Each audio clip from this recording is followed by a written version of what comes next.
You know, if you were a sports fan in the 1970s, boys, you were spoiled. Hockey, football, baseball, the Olympics, a myriad of great stars, great athletes, great performers. But I have a special spot for this guy, not only because we helped him develop as a nation, as a young person. He was technically the greatest 130-pound fighter the world has ever seen. I would argue to anybody to find somebody better than him. He moved up several weight classes to challenge his skills because no more opposition. And when Alexis Arguello took the ring, magic happened. Now, Alexis Arguello, who passed from this earth on Canada Day 2009 in suspicious circumstances in his home country of Nicaragua, was called the Explosive Thin Man and, of course, the Gentleman of the Ring. He competed from 1968 to 95 and later became a noted politician. He was a three-weight world champion, having held the WBA featherweight title from 74 to 76, the WBC super featherweight title from 78 to 1980, and the WBC lightweight title from 1981 to 1982.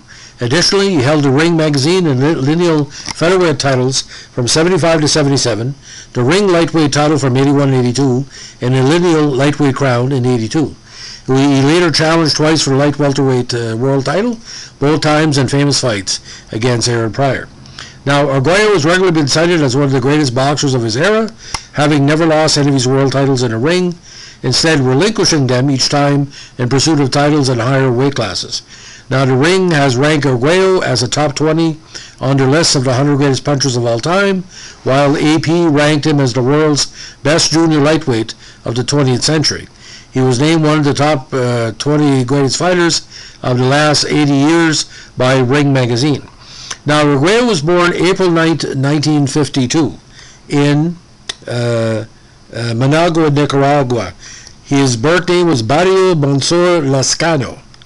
His father was a shoemaker, but he had a troubled childhood growing up in abject poverty in Managua. When he was 5, his father attempted suicide. At the age of 9, Arguello ran away to work in a dairy farm. When he was 13, he emigrated to Canada to provide for his family, thus the Canada-Nicaragua flag tattoo on his shoulder. He was constantly involved with street brawls throughout his teenage years, but it wasn't until his sister Marina, one of Alexis' seven siblings, married a boxer that young Alexis took an interest in the sport. Arguello's brief amateur career saw him compile a 58-2 record. Now, when he debuted on October 26, 1968, he was trained by former boxer Miguel Angel Rivas. After winning his first three fights, the Explosive Thin Man suffered an unavenged first-round KO loss, followed by another split decision loss.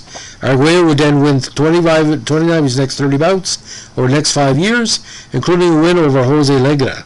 Eventually, Arguello earned world featherweight title honors against the experienced and talented WBA champion Ernesto Marcel. The fight took place in Panama, Marcel's home country. The young challenger lost a 15-round unanimous decision in the champion's retirement bout. Months after Marcel's retirement, the WBA featherweight title was won by former unified bantamweight champion Ruben Olivares. Undaunted, Arguello put together another streak of wins and found himself contending for the WBA featherweight crown. Now, this time against Olivares in the latter's first defense. The fight took place at the Forum in Inglewood on November 23, 74. After Olivares had built a small lead on the judges' scorecards, Arguello and Olivares landed simultaneous left hooks in round 13. Now, Olivares' left hand caused a visible expression of pain on Arguello's face, but Arguello's left hand caused Olivares to crash hard against the canvas. A few seconds later, Arguello was a new featherweight champion of the world. Now, his first defense came against Venezuelan featherweight champion Leonel Hernandez. Once again, Arguello fought in enemy territory as the fight took place in Caracas. Nevertheless, Arguello made short work of his challenger, stopping him by TKO in the 8th round. His first defense in Nicaragua was against Rigoberto Riesco. Arguello dominated once again, this time stopping Riesco in the 2nd round. Next up for Arguello would be Ryo Kobayashi, a highly touted Japanese challenger who was undefeated until then. After a tense close start, Arguello's relentless body punching broke Kobayashi halfway through the 5th round when the challenger dropped to the canvas twice. Now, after a successful fourth defense, Arguello moved up in weight to challenge world junior lightweight champion Alfredo Escalera in Bayamon, Puerto Rico, in what has been nicknamed the Bloody Battle of Bayamon by many. Escalera, a tough nut, had been a busy champion with 10 title defenses and had dethroned Kuniaki Shibata in 2 rounds in Tokyo. In what some experts, including the ring riders, consider one of the brutal fights in history, Escalera had his eye, mouth, and nose broken early, but was rallying back in the scorecards when Arguello finished him off once again in the 13th round. His reign as junior lightweight saw him fend up challengers of Escalera in a rematch in Italy, as well as former and future world champion Bobby Chacon, future 2-time world champion Rafael Bazooka Limon, Ruben Castillo, future champion Orlando Navarrete, and Diego Alcala, beaten in only 1 round. Arguello eventually suffered many cuts around his face during second victory against Escalera. The on-site doctor wanted him hospitalized, but Arguello had a flight to catch from Rome the next day to return to Nicaragua, and he boarded a train from Rimini. The doctor decided to travel to Arguello and perform plastic surgery on Arguello's cuts, with Arguello awake. Now, after 8 successful title defenses, he moved up in weight again, and this time had to go to London to challenge world lightweight champion Jim Watt. Watt lasted 15 rounds, but the judges gave Arguello a unanimous 15-round decision, thus making him the only 6th boxer to win world titles in 3 divisions, and the second Latin American, after Wilfred Benitez had become the first by beating Maurice Hope 1 month before, to do it. He had to face some less-known challengers in his division, one exception being the famous prospect Ray Boom Boom Mancini. Mancini and Arguello engaged in a fight that was later showcased in a boxing video of the best fights of the 1980s, with Arguello prevailing by stoppage when he decked Mancini in round 14. After the fight, Arguello gained many American fans when he embraced Mancini and told the CBC television audience that he would do anything to help Mancini's father, who at the time was dealing with illness. Andrew Ganigan proved to be one of Arguello's toughest challengers next, as he dropped Arguello in the 2nd, but ultimately the defending champion prevailed by stopping Ganigan in the 5th. Now, the 2 battles against Aaron Pryor at junior welterweight remain probably the best fights he ever had, but he didn't win the title. Now, after successfully defending his lightweight title 4 times, he defeated James Bubba Busame by 6-round stoppage. Arguello decided to move up in the weight class again, and on November 12, 1982, he tried to become the first world champion in 4 different weight divisions, meeting the heavier and future Hall of Famer Aaron Pryor. It was billed as the Battle of the Champions Miami. Arguello, unfortunately, was stopped in the 14th round. The fight sparked controversy, however, because Pryor's trainer, Panama Lewis, introduced a second water bottle, which he described as the bottle I mixed after round 13, leading to speculation that the bottle was tainted. The Florida State Boxing Commission failed to administer a post-fight urinalysis, adding to speculation that the bottle contained an unsanctioned substance. Lewis claimed at various times that the bottle was filled with peppermint schnapps or Perrier to help Pryor deal with an upset stomach. It was later revealed in an interview with former Lewis-trained boxer Louis Resto that Lewis would break apart antihistamine pills used to treat asthma and pour the medicine into the water, giving Lewis's fighter greater lung capacity in the later rounds of a fight. Others say that there was a mixture of cocaine, honey, and orange juice in the bottle. A rematch was ordered, this time in L.A., and Arguello lost by 10-round KO and stated after the fight, "I'm not going to fight anymore, I quit." But he later returned to the ring for financial reasons. Now, during the 1980s, Arguello briefly fought with the Contras in his native Nicaragua, but after a few months in the jungle, he retired from the war. He then attempted several comebacks into boxing during the late 1980s and early 1990s and had some success, most notably a 4th-round stoppage of former world junior welterweight champion Billy Costello in a 86 televised bout that put him in position for another shot at the junior welterweight crown. He retired for good in 95 with a record of 82-8 with 65 knockouts, along with recognition of being the sport's most universally respected fighters amongst fans, media, experts, and boxers. Anyway, because of this, of course, he was elected to the International Boxing Hall of Fame. In 2008, he was honored by being selected as a flag bearer at the opening ceremonies for Nicaragua at the Beijing Olympics. Now, Arguello was a big cat fan, was an avid breeder of the felines, and had several articles published in Cat Fancy magazine through the 1990s. He remained very friendly with his old rivals Alfredo Escalera and Aaron Pryor, and both pairs of friends saw each other several times until Arguello's death. Now, Arguello was again voted as the greatest junior lightweight ever by the Houston Boxing Hall of Fame in 2014, and the HBHOF is a voting body composed entirely of current and former fighters. Now, he was very involved in Nicaraguan politics with the Sandinista National Liberation Front, or FSLN, the same party against whom he took up arms in the 1980s, and in 2004 was elected vice mayor of Managua. Amid accusations of vote rigging, Arguello narrowly won the mayoral election in Managua in 2008 against the candidate of the Constitutionalist Liberal Party, Eduardo Montealegre, who had come second to Daniel Ortega in the 2006 presidential elections. Arguello's margin of victory was narrow, as he attained just 51.3% of the vote. Now, here it gets kind of bizarre.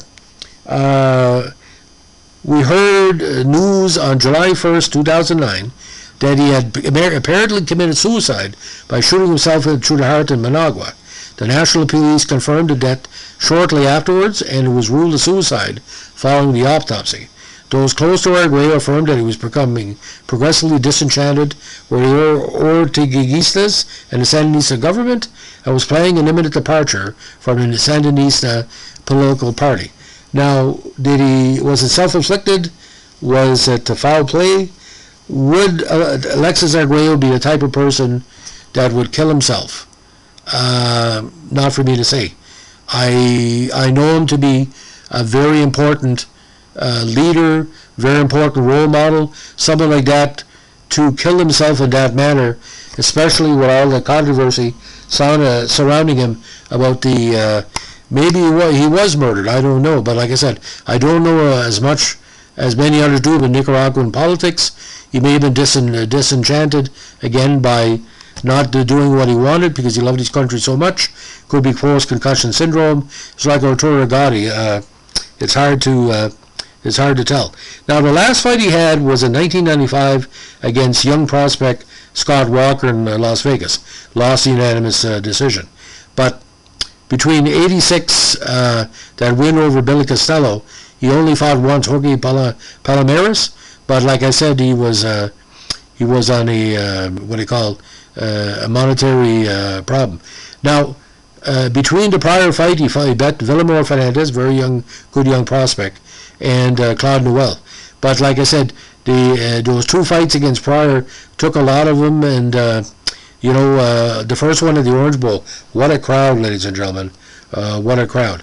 And big wins, of course, Kevin Rooney, Robert Elizadano, Boom Boom, Jimmy Watt, Jose Luis Ramirez, Cornelius Bozo Edwards, very underrated fighter, Orlando Navarrete, Ruben Castillo, Bazooka, of course, Arturo Leon, the loss of Villamar Fernandez, and of course he got revenge years later.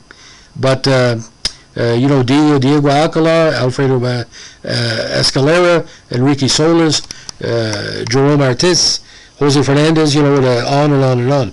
But the early part of career, he would fight quite often at MSG and Robert Clemente Stadium in San Juan. So he was a big hero to the Puerto Rican community in North America and throughout South America. Again, not a person to be showy. He wasn't verbal. He was a man's man, a gentleman in and out in the ring. But ladies and gentlemen, let's just recap what we had here. In the 1970s and early 1980s, we had a myriad of great light heavyweights: Galindez, Gregory, Franklin, Johnson. We had Ali, we had Holmes, we had Norton, we had Frazier, we had Foreman, all the tough fighters. Middleweight, Carlos Monzon. Lightweights, Duran. Later on, Sugar Ray Leonard for the welterweights. Tommy Hitman Hearns. You had Marvin Hagler. We were spoiled, ladies and gentlemen. But still, Arguello, to me, at least a top 15 fighter all time. And of the Latino fighters, he's got to be top 5. Because smooth as silk, and if, unfortunately, he's passing the way it occurred, he would still be probably coaching and training now and giving a lot of people young advice. And, 57 years old, ladies and gentlemen. I'm 56. My life is just starting. That's no life. But the thin man, the quiet man, the gentleman, Alexis Arguello, I miss him every day. I used to get bottles of Pepsi, some bags of chips. Me and my dad would sit down, whoever was showing at CBS or the French channels or ABC, and he was like, being partially Canadian, we had a great fascination. Why did he choose Canada to stabilize his life?